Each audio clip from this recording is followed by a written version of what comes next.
নমস্কার, খবরের প্রথমেই দেখে নেব আজকের সংবাদ শিরোনাম। ইউনূসের চিন্তা বাড়িয়ে ট্রাম্পের বিরাট ঘোষণা, বাংলাদেশ নিয়ে সিদ্ধান্তের ভার দিলেন মোদীকে। বর্ধমানে আরএসএস এর সভার অনুমতি দিল হাইকোর্ট, মানতে হবে একাধিক শর্তাবলী। চুরি ধরে ফেলেছি, বিজেপির বিরুদ্ধে চাঞ্চল্যকর অভিযোগ। মমতার দাবিতে তোলপাড়, আমাদের ভোট দেয় না, হিন্দুদের পার্টি থেকে কেন ওরা ৬,০০০ টাকা নিচ্ছে, ফেরত দিয়ে দিক বিস্ফোরক শুভেন্দু। স্টপেজের দাবিতে ফরাক্কার সাঁকুপাড়া হল্ট স্টেশন অবরোধ, পরপর দাঁড়িয়ে ট্রেন, চরমে ভোগান্তি। আমাকে বাঁচান, সাপের কামড়ের পর জীবন্ত কেউটে হাতে হাসপাতালে সন্দেশখালীর যুবক। হতবাক ডাক্তার নার্সরা। শিয়ালদহ স্টেশন চত্বরে ভয়াবহ অগ্নিকাণ্ড, আতঙ্কের কবলে এলাকা। ঘটনাস্থলে হাজির দমকলের 10টি ইঞ্জিন। বিনা পয়সায় আর দেখা যাবে না আইপিএল খেলা দেখতে গেলে জিও হটস্টারে লাগবে সাবস্ক্রিপশন। 2 সহকর্মীকে খুন করে আত্মহত্যা মণিপুরের সিআরপিএফ জওয়ানের। আসলে কি ঘটেছিল জানুন। চাপে পড়ে বাংলাদেশ পাল্টি খাচ্ছে। ট্রাম্প মোদীর হাতে দায়িত্ব দিতেই দিল্লির সঙ্গে বন্ধুত্ব পাতাতে চাইছে ঢাকা। শুক্র থেকে আবার শীতের আমেজ রাজ্যে কতদিন স্থায়ী হবে, তারপরেই কি শীতের বিদায়? জানুন আজকের আবহাওয়ার আপডেট।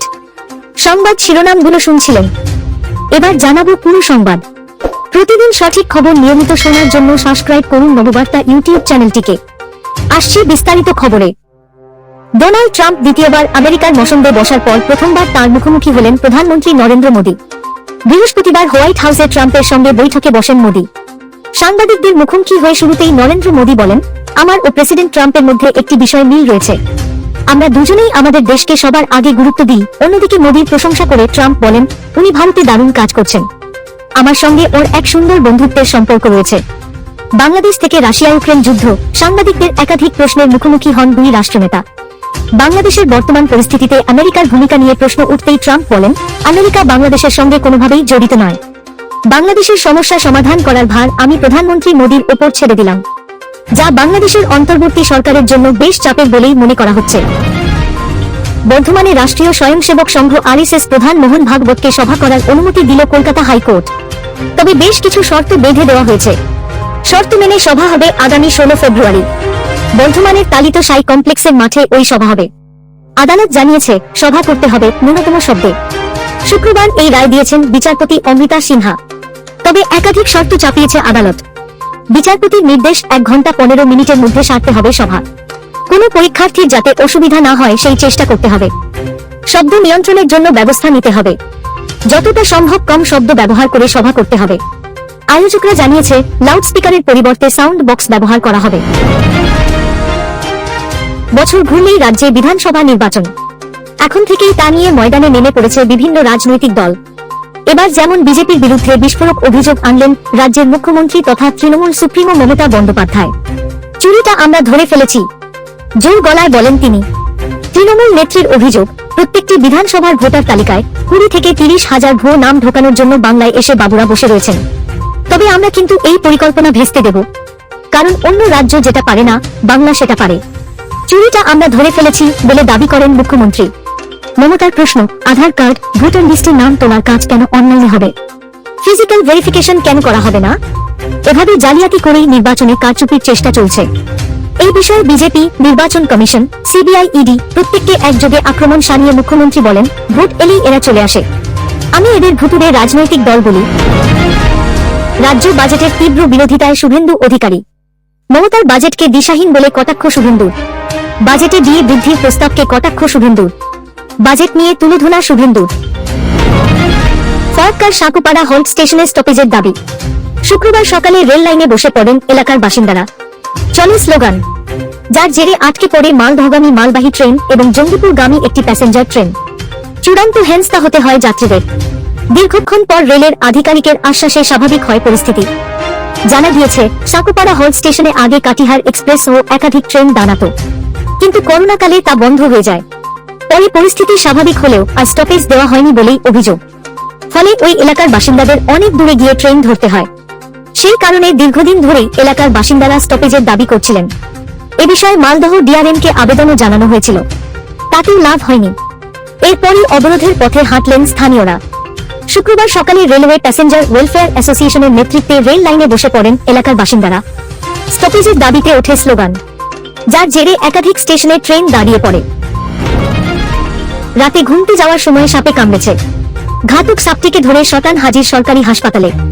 চিকিৎসকের কাছে যুবকের কাতর আর্জি, ডাক্তারবাবু আমাকে বাঁচান।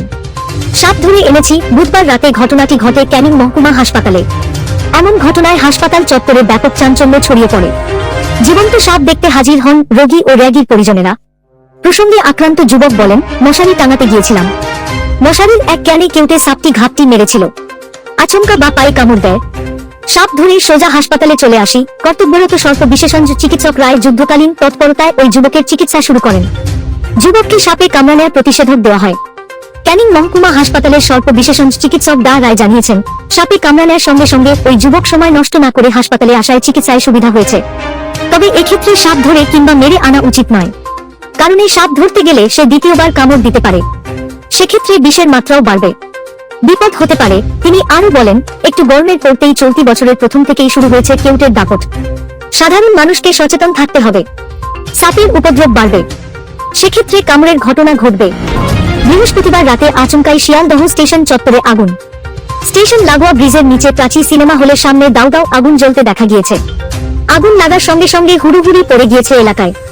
দ্রুত ঘটনাস্থলে হাজির হয় দমকলের 5টি ইঞ্জিন। কিভাবে ওই আগুন লাগলো তা এখনো জানা যায়নি।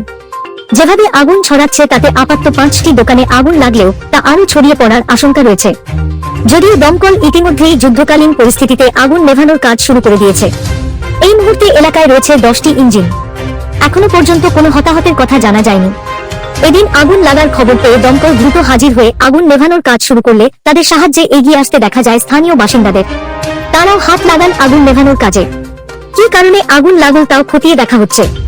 আগুন লাগার সঙ্গে আশপাশে থাকা সমস্ত মানুষকে নিরাপদ স্থানে সরিয়ে নিয়ে যাওয়া হয়।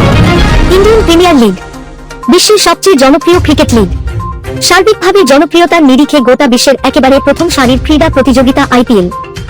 এতদিন ভারতে এই হেন টুর্নামেন্টের লাইভ স্ট্রিমিং হতো বিনামূল্যে, 1 পয়সাও খরচ না করে মেগা টুর্নামেন্ট দেখার সুযোগ পেতেন ক্রিকেট প্রেমীরা। কিন্তু এবার সম্ভবত সেটা হচ্ছে না। আসলে জিও সিনেমা আর আইপিএল দেখাবে না। এবার থেকে কোটি টাকার টুর্নামেন্ট দেখা যাবে জিও হটস্টারে।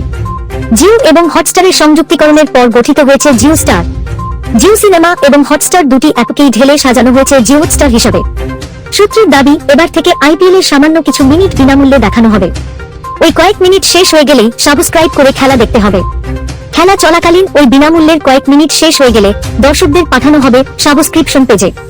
ন্যূনতম 149 টাকায় সাবস্ক্রিপশন পাওয়া যেতে পারে। স্ট্রিমিং এর মান এবং মেয়াদের উপর নির্ভর করে বাড়বে সাবস্ক্রিপশনের খরচ। আগামী মরশুমের আইপিএল সিজন শুরু হবে আগামী 22 মার্চ। প্রথম ম্যাচটি কলকাতায় অনুষ্ঠিত হবে। আগামী 25 মে কলকাতাতেই ফাইনালটি অনুষ্ঠিত হবে। তবে তার আগেই বড় আপডেট সামনে চলে এলো। এখন থেকে আর বিনা পয়সায় দেখা যাবে না আইপিএল। জিও হটস্টারে কিন্তু বিনামূল্যে আর খেলা দেখা যাবে না। 3 মাসের জন্য 149 টাকার সাবস্ক্রিপশন নিতে হবে। তবে এই প্ল্যানে বিজ্ঞাপন থাকবে। আর বিজ্ঞাপন ছাড়া প্ল্যানের জন্য 499 টাকা খরচ করতে হবে। নিজেরই 2 সহকর্মীকে গুলি করে হত্যা করে নিজেকেও গুলি করে আত্মহত্যার অভিযোগ উঠল মণিপুরের এক সিআরপিএফ জওয়ানের বিরুদ্ধে। আরও অভিযোগ, তারই ছোড়া গুলিতে আহত হয়েছেন আরও 8 জন। আহতদের দ্রুত হাসপাতালে ভর্তি করা হয়েছে। বৃহস্পতিবার রাত 8টা নাগাদ মণিপুরের রাজধানী ইম্ফলের ল্যাংসাংয়ে সেনা ছাউনিতে ওই হামলার ঘটনা ঘটেছে বলে দাবি প্রত্যক্ষদর্শীদের। অভিযুক্ত জওয়ান বাহিনীর 120তম ব্যাটালিয়নে ছিলেন বলে মণিপুর পুলিশ এক্স হ্যান্ডলে দাবি করেছে। তিনি নিজের সার্ভিস রাইফেল থেকেই গুলি ছোড়েন বলে অভিযোগ। হামলার খবর পেয়ে দ্রুত ঘটনাস্থলে পৌঁছন পুলিশ ও সিআরপিএফ এর সিনিয়র আধিকারিকরা।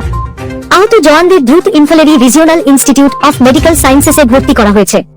হামলার খবর পেতেই দ্রুত ঘটনাস্থলে গিয়েছেন পুলিশ ও সিআরপিএফ এর সিনিয়র আধিকারিকরা। বাংলাদেশের প্রতি মুহূর্তে মাইলেজ অস্থিরতা যে এখন ভারতের চিন্তার কারণ সেই বিষয়ে কোনো সন্দেহই নেই। সাম্প্রতিককালে হাসিনার বাড়ি ভাঙচুর হোক কিংবা হিন্দু নির্যাতন, বাংলাদেশে ইউনূস সরকারের প্রশাসনিক ব্যর্থতা নিয়ে একাধিকবার সুর চড়িয়েছে নয়াদিল্লি। এবার ট্রাম্পের এক বাক্যেও কাঁপল ঢাকা। আর তারপরেই ভাঁজ পড়ল খোদ ইউনূসের ঘরের লোকেদের কপালেই। মোদির প্রতি ট্রাম্পের এমন বাড়তি কনফিডেন্স দেখে বেশ ভয় পেয়ে ইউনূস সরকারের একাধিক কর্তা। কানাঘুষো শোনা যাচ্ছে ইউনূসের কাছে মৌমাছির মতো নাকি ভিড় জমিয়েছেন তদারকি সরকারের বড় বড় উপদেষ্টারা। গুঞ্জন করছেন ভারতের থেকে সমঝে চলার। পাশাপাশি তারা পরামর্শ দিয়েছে ভারতের সঙ্গে সুসম্পর্ক বজায় রাখারও। তবে শুধুই কি ট্রাম্পের বাণীতে মূর্ছা গেল বাংলাদেশ? বিশেষজ্ঞরা বলছেন ঠিক তা নয়। এই ঢাকা নড়ে ওঠার পিছনে হাত রয়েছে আমেরিকা ভারতের যুদ্ধবিমান বিক্রির চুক্তির কথাও। ভারতকে বিশ্বের সর্বশক্তিমান যুদ্ধবিমান বিক্রি করবেন বলে ঘোষণা করেছেন ট্রাম্প। আর তার জেরেও কিছু ভয় বাংলাদেশ, এমনটাই মনে করছে ওয়াকিবহাল মহল। এবার নজর রাখবো আজকের আবহাওয়ার খবরে। গোটা মাঘ জুড়ে রাজ্যবাসীর ঝুলিতে ছিল শুধুই শীতের আমেজ, যা কি শীত আর উপভোগ করা হয়নি। সেই শীতের আমেজেও এখন ভাটা। তবে আলিপুর আবহাওয়া দপ্তর জানিয়েছে, সপ্তাহান্তে আরও একটু শীতের আমেজ উপভোগ করে নিতে পারবেন বঙ্গবাসী। পরের সপ্তাহ থেকে আবার বাড়বে তাপমাত্রা। তখনই কি এই মরশুমের মতো বিদায় নেবে শীতের আমেজও?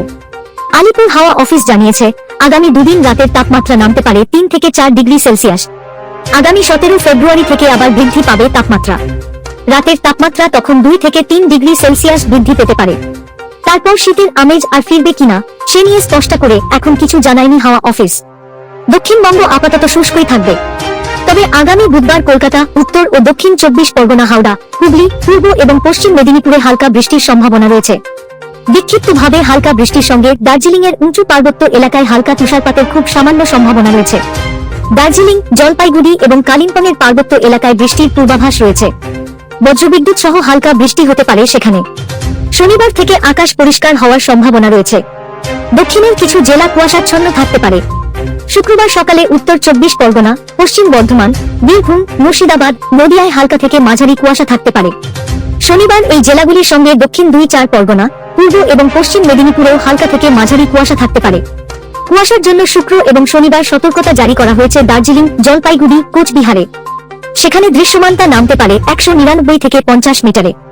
শনিবার সকালে এই 3 জেলার সঙ্গে উত্তর দিনাজপুরেও রয়েছে হলুদ সতর্কতা। পরবর্তী সংবাদ দেখার আমন্ত্রণ জানিয়ে এখনকার মতো শেষ করছি। ধন্যবাদ সবাইকে।